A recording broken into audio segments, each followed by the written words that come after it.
It's not always the most powerful who write history. It's the ones who survive.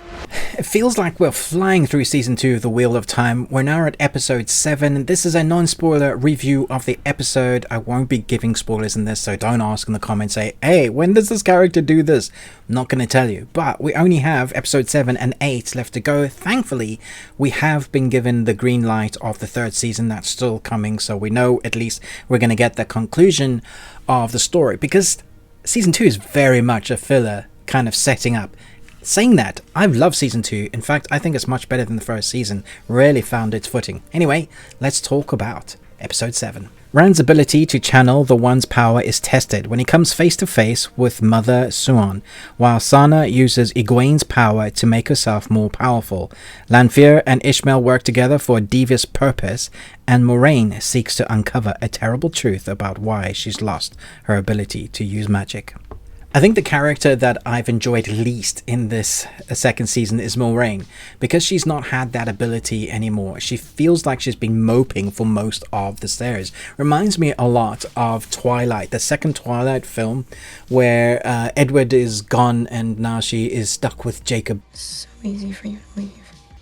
Leaving you was the hardest thing I've done in 100 years. The wolf, and sorry to even reference like that in comparison, but it does feel like Moiraine has...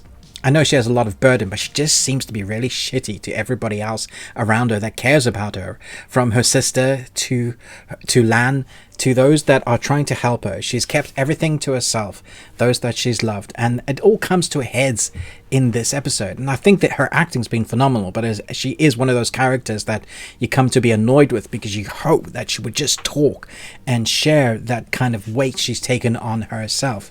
It's an interesting way to go with that character. Thankfully, there is a kind of shining light to the moment of everything that's kind of been building up. And that's where all roads lead to. All roads are leading to our characters once again meeting up. And that comes down to showcasing a couple of sets that we've seen previously in the other episodes, but we get to see more of the intricacies of the culture and the people there, especially where Egwene is in Farm. And that's kind of where everybody's kind of going. The whole world will be ours. I love the culture, the dress, where, you know, the kind of the mingling of the culture that they have in there that is integrated with how those with the One power are used like slaves, but also have a kind of connection similar to that of the Aes Sedai with, you know, their partners that help them. I think here is a perversion of that, but they think it's right, you know, and the victors are always those that think it's right. It is an eye of the beholder, right? Whoever writes history is the winners normally. So it's interesting the perspectives of who they think is right and what they think is doing is right, and it's all for the One power, the power of the light.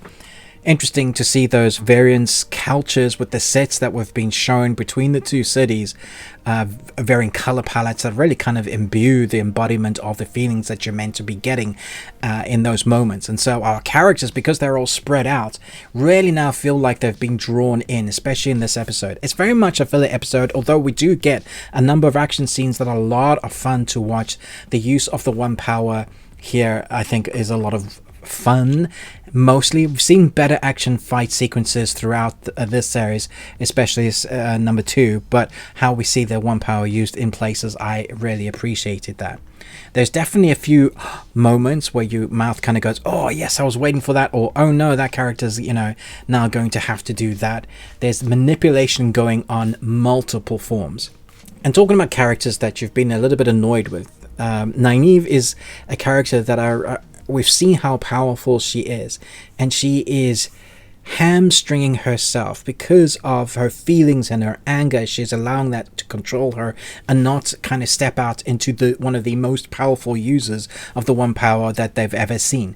If she can control her power, it does feel like we've been strung along a bit. I can't imagine that the writing in the books would be this much. I feel like there are moments or character developments that we've not been given between Nynaeve or Moiraine. However, I do like their acting as they've been showcased, like what they're going through. But the person or the two couple of characters that are definitely for me the best in this series as to showcasing a personality that we can really get behind, that you feel what they're going through. That's definitely Egwene. You know, she's been going through that torture, and the development of her character, the fight that she's going through, she again has to kind of exude on screen this time around, and you just are 100% behind her. The filmmaking techniques that we get showcasing like her isolation, but the fight and the grit that she has in between that, between the score, really kind of develop the mood and make the audience that is watching want to watch more. And I think that's great. That's a really good way to kind of build a character that almost has no hope of surviving, and yet they're still striving.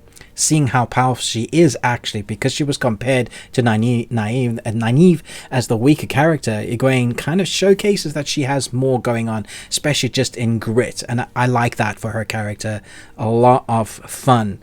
And then Perrin is he's going on a very interesting journey. I've really enjoyed his journey in this series. I just can't help but feeling that this feels like this series, even though it's really fun to watch, it feels like every character is going on their own character journey, but it feels a little bit stretched out, a little bit of padding in those episodes. And that again is what this particular episode does feel like. We're padding those characters, giving them more background story, but because we've only got now one episode left, which is episode 8, I can't help but feel like, are they going to massively rush for the big battle, for the big meetup in episode 8, or they're going to leave us on a massive cliffhanger and then make us wait for 2 years to have the next season? Because this series is heavily affected by VFX creators and those designers, and it takes them a long time to do that, because it takes a long time to do that work, and we had to wait 2 seasons for between 1 and 2. They've said that they're going to come back quicker this time, but considering everything that's been going on between the strikes, I do wonder whether it's going to be 2 years or more.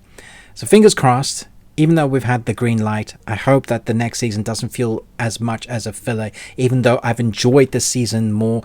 Loved episode 7 for the progression of characters, but I'm very much looking forward to what they're going to do in episode 8. You can't do this by yourself.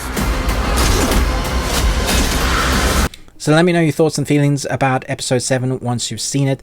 Thanks so much for watching my kind of episode recaps. I haven't done every one. I did a review of the first 3 episodes, then I did 4, now I've done 7. I'm hoping to complete 8, just as and when I get time to do these episodes. I do love this series, and I'm hoping that it continues to progress better, to become, you know, as close to the books as they can, but also still doing their own thing without the fans absolutely hating them.